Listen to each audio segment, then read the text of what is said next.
Days around 8 a.m. So, mas gusto ko maaga kasi makakapagsindi ako nito mga 9 o'clock.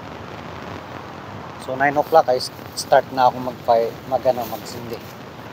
So, bali ito pala yung nasa blue. Last week, inano ko na to. Kinatkat ko na. Parang ngayong pag magsindi ako, meron na akong may spare na. So, ubusin ko muna to yung yung nandito sa nakaimbak ko. Tapos saka ko na yung kukunin yun nasa trabaho. Marami yun, isang yun, jumbo bag yun.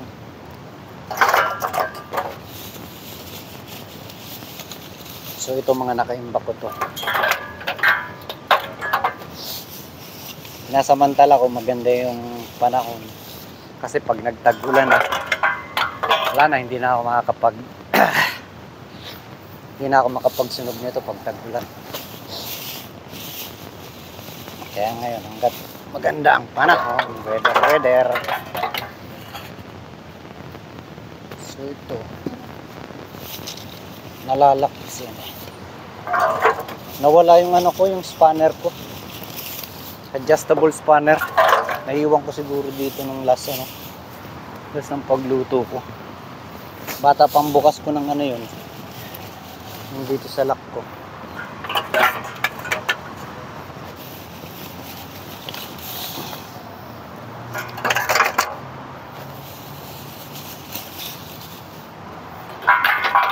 Bali guys, hindi 100%.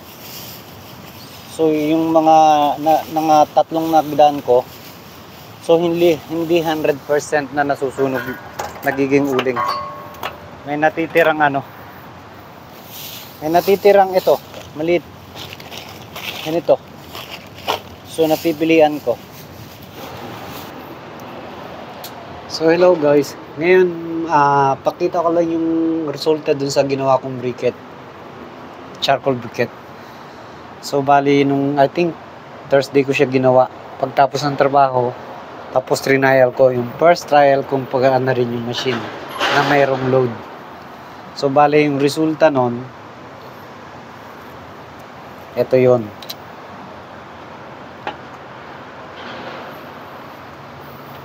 So solid siya. So normally guys, kapag ang briquette, merong butas dito. So yung ginawa kong nozzle, so imo-modify ko siya. Gagawin kong uling yung talagang yung nozzle, kakating ko to. Pag kinat ko to, itwist ko siya, baliktarin ko. Tapos kasi may design ako doon slot.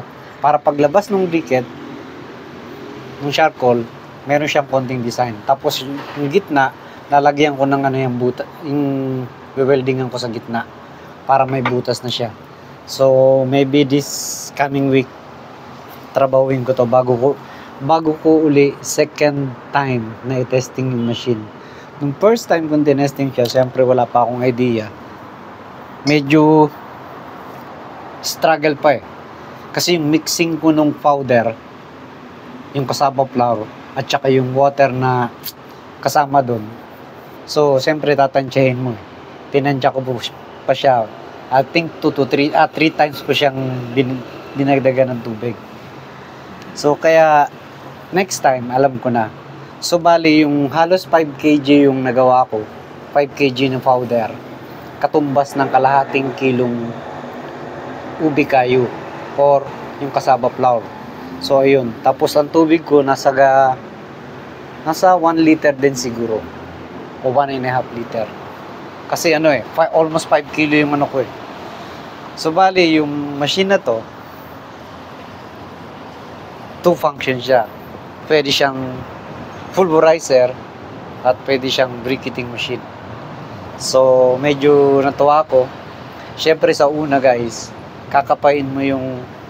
Siyempre, hindi naman na pag gumawa ka, alam mo, gawa mo lang, wala ka namang kinopyahan mo lang sa isip lang, di ba? Siyempre, hindi ka mag-expect na good ka agad. So, i-modify mo siya ng i-modify. Parang R&D ba? Research and Development. So, ganun yung nangyayari sa akin. So, bali, ito, yung natira na ano dun sa nozzle ko, at saka yung unang tennis ko dun sa manual na, meron akong manual na pressing. So, bali, ito yung resulta. So, yun yung guys. So, briquette na siya. So, ganito rin mangyayari kapag yung nozzle ko, minodify ko, nilagyan ko ng ano, ganito mangyayari, magkakaroon ng butas. Yan. So, magkakaroon ng butas. Kaya, kung tatanungin nyo ko na okay ba yung machine na gawa ko, syempre, O plus O is OO. Joke lang guys. Yun lang guys. Ngayon, Sabado, nag-ano pala ako, ngayong umaga. Nagsunog ako doon. So, 12 o'clock, natapos ko. Tapos, hinayaan kong cool down siya. So, mamaya alas 5 siguro kasi tirik ang araw. Masyado mainit. So, doon ko siya bubuksan.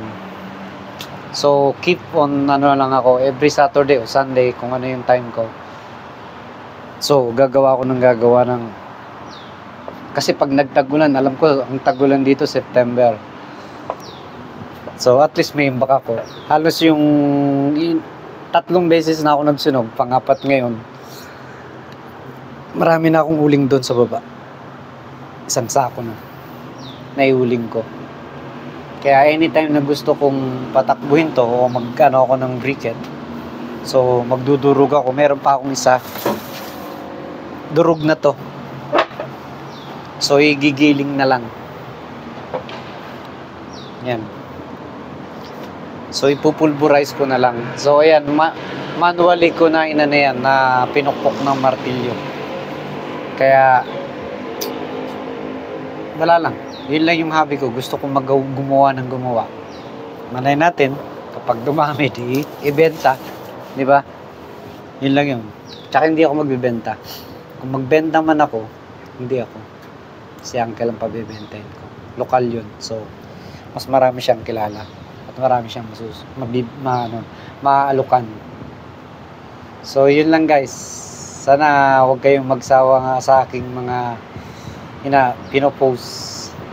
At salamat din sa mga yung laging nanonood ng pinopost ko sa Facebook. Thank you guys.